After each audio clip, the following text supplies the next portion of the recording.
Shalom kepada Bapak dosen dan teman-teman sekalian. Di sini saya akan memberi penjelasan mengenai laporan baca saya. Nama Valentina Anggrani Budi-Aritonang, NIM 20011920, tingkat atau jurusan 1C Teologi, mata kuliah pembimbing dan pengantar PB2, dosen pengampu Bapak Ramli SN Harahap. Sastra Apokaliptis, judul buku Pengantar Perjanjian Baru, penulis buku Willy Markson, penerbit buku BPK Gunung Mulia, halaman buku 339 sampai 344. 1. Wahyu kepada Yohanes. Isi: dalam satu penglihatan ketika ia menerima panggilannya, si penglihat melihat anak manusia dengan 7 bintang di tangan kanannya, berada di tengah-tengah 7 kaki dian emas. 7 dian emas ini menyentuh Yohanes yang telah terjatuh, seolah-olah ia mati ketika menyaksikan penglihatan itu, dan menyatakan dirinya sebagai penguasa kunci maut dan kerajaan maut. Laporan tentang penglihatan itu didahului oleh sebuah pendahuluan seperti pendahuluan sebuah surat. Di situ si pengarang berbicara kepada 7 gereja di provinsi Asia.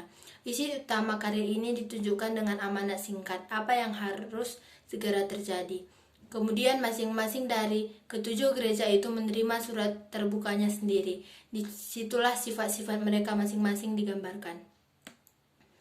Bagian utama membahas apa yang harus terjadi sesudah ini, dan dalam perjalanannya tekanan berubah dari waktu ke waktu. Pertama-tama kita mendengar penghakiman yang akan terjadi. Hal ini disusun oleh pertempuran melawan musuh-musuh Kristus dan gereja yang berakhir dengan kejatuhan Babel.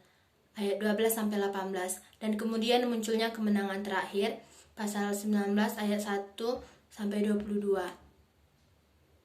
Rincian dari laporan ini dibentangkan dalam gambaran-gambaran dan penglihatan-penglihatan yang amat berbeda-beda asal mulanya, namun memiliki banyak kesamaan dengan sastra apokaliptis.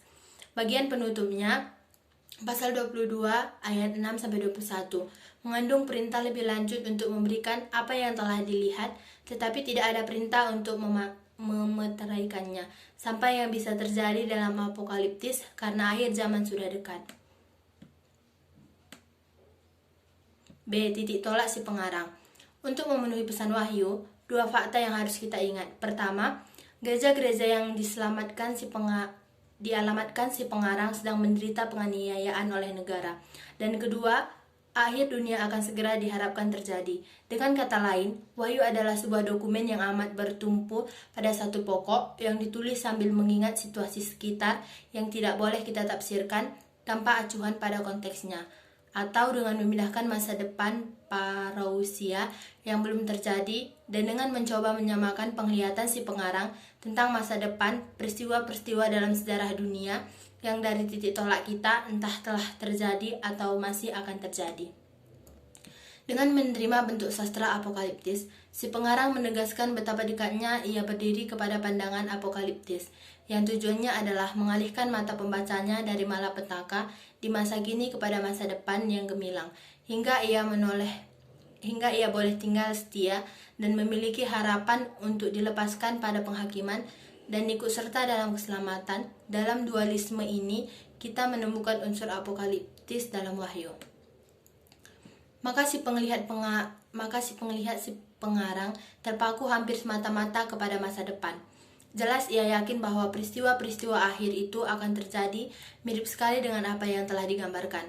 Namun demikian, ia tidak sungguh-sungguh menetapkan suatu jadwal, khususnya karena sejauh menyangkut si pengarang, apa yang disajikan sebagai bagian dari masa depan sudah merupakan bagian dari masa kini, paling tidak dari tahap-tahap pemulanya. Hal ini sekali lagi menekankan maksud pengarang adalah memperlihatkan prioritas sendiri sebagai periode yang dekat dengan akhir zaman. Di sini kita dapat melihat kesamaan besar antara titik tolak si pengarang dengan titik tolak Ibrani. C. Pengarang, waktu, dan tempat penyusunan. Si pengarang memperkenalkan dirinya kepada para pembacanya dengan nama Yohanes, dan melanjutkan dengan menggambarkan dirinya sebagai saudara dan sekutumu dalam kesusahan, dalam kerajaan, dan dalam ketekunan kenantian. Pertanyaannya adalah, siapa Yohanes si penglihat ini? Dari sejak abad 2, tradisi gereja mengidentifikasikan dengan Yohanes anak Zebedeus. tetapi gagasan itu tidak pernah diterima secara umum. Tetapi walaupun beraneka pandangan masih diperdebatkan, tradisi yang mencari si pengarang di antara para murid Yesus telah muncul lebih awal. Tetapi meskipun tradisi itu secara historis dapat dipercaya, ia tidak benar-benar terpengaruh karena si pengarang tidak menghubungkan dirinya dengan ke-12 murid ataupun menyebut dirinya sebagai saksi mata kehidupan Yesus. Telah sering diduga bahwa si pengarang adalah Yohanes, sang penatua yang sama yang aktif di Asia Kecil. Tetapi teori ini diragukan karena sama sekali tidak pasti bahwa orang demikian memang pernah ada. Maka sejauh berhubungan dengan kita, si pengarang wahyu tetap anomi, kendapati pun tidak mengetahui namanya. Agaknya berasal dari bangsa Yahudi. Hal ini bukan saja ditunjukkan oleh keakrabannya dengan gagasan-gagasan apokaliptis dan perjanjian lama Ibrani, tetapi juga lagi bahwa kenyataan bahwa sebuah bagian dari karyanya memberi kesan akan terjemah demi kata dari bahasa Ibrani. Karena si pengarang menempatkan penglihatannya dan panggilannya di Patmos, sebuah pulau kecil di lepas pantai barat Asia Kecil, agaknya mungkin bahwa ia menulis karyanya di sana. Dukungan tidak langsung terhadap pendapat ini juga dapat dilihat karena pulau ini digunakan oleh orang-orang Romawi sebagai tempat pembuangan.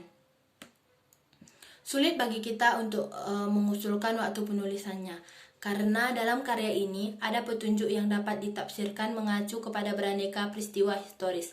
Karena si pengarang jelas menoleh ke belakang kepada penganiayaan yang telah terjadi dan masih terjadi dengan lebih dahsyat lagi, tampaknya cukup masuk akal bila kita menyimpulkan bahwa karya ini ditulis pada saat semakin parahnya keadaan orang-orang Kristen. Demikianlah kejadiannya pada waktu Domitianus 81-91 Masehi. Dari sini kita dapat mengatakan bahwa benarnya pernyataan Irenaeus bahwa wahyu ditulis menjelang akhir pemerintahan Domitianus. Terima kasih.